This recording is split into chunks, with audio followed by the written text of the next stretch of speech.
Le verbe mourir paraît court, mais il change beaucoup de forme selon le temps. On écrit je meurs, nous mourrons, il est mort, et au futur je mourrai avec 2 R. Ces changements provoquent souvent des confusions. Dans cette leçon, tu vas repérer les formes essentielles pour les écrire sans hésiter.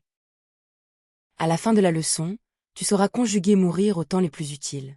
Tu apprendras à reconnaître ces 3 bases principales. Meurt, mourt et mort. Tu sauras aussi éviter les erreurs fréquentes. Par exemple écrire je mourrai au futur et il est mort au passé composé.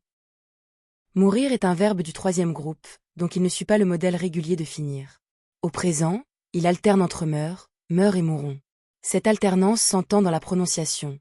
Je meurs, mais nous mourrons. Il faut donc apprendre les formes principales par famille. Au présent de l'indicatif, les 3 personnes du singulier utilisent la base meurt. Je meurs, tu meurs, il ou elle meurt.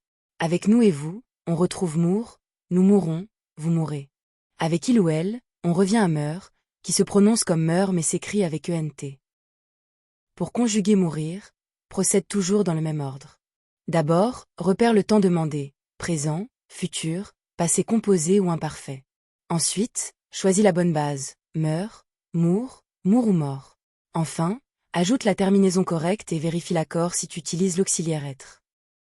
Prenons la phrase, les fleurs mourir au présent. Le sujet est les fleurs, donc elles, 3e personne du pluriel.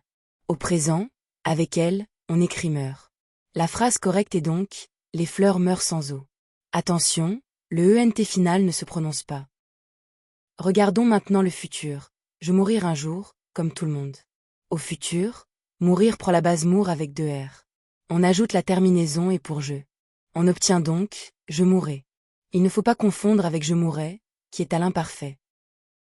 Au passé composé, mourir se conjugue avec l'auxiliaire être.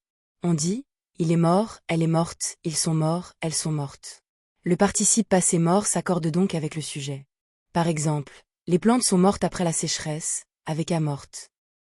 Le piège le plus fréquent est de confondre le futur et l'imparfait à la première personne. Je mourrai signifie que cela arrivera plus tard, c'est le futur.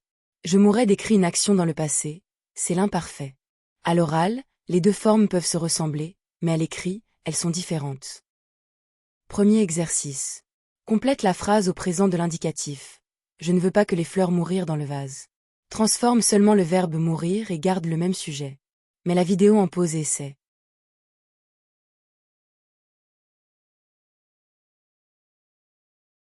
La bonne réponse est, les fleurs meurent dans le vase. Le sujet les fleurs correspond à elles. Au présent, avec elles, mourir devient meurt. On écrit donc M, E, U, R, E, N, T, même si la fin NT ne s'entend pas. Deuxième exercice. Complète au futur simple. Tu ne mourras pas de froid si tu mets ton manteau. Cherche d'abord la base du futur, puis ajoute la terminaison de tu. Mets la vidéo en pause et essaie.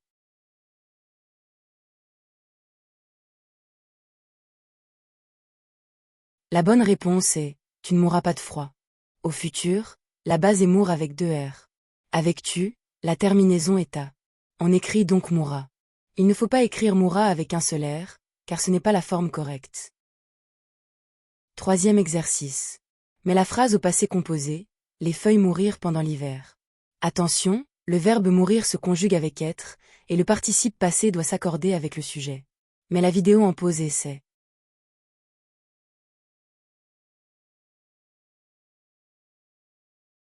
La correction est, les feuilles sont mortes pendant l'hiver. Le sujet les feuilles est féminin pluriel. Avec l'auxiliaire être, le participe passé s'accorde avec le sujet. On écrit donc morte avec un E pour le féminin et un S pour le pluriel. Retenons l'essentiel. Au présent, on écrit je meurs, nous mourrons, il meurt. Au futur, on écrit je mourrai, tu mourras, avec 2 R. Au passé composé, mourir se conjugue avec être, il est mort, elle est morte. Pense toujours au temps, à la base et à l'accord. Tu connais maintenant les formes principales du verbe mourir et les pièges à éviter. Pour progresser, il faut t'entraîner sur plusieurs phrases et varier les sujets. Pour t'entraîner, télécharge la fiche d'exercice gratuite sur blog-orthographique.fr.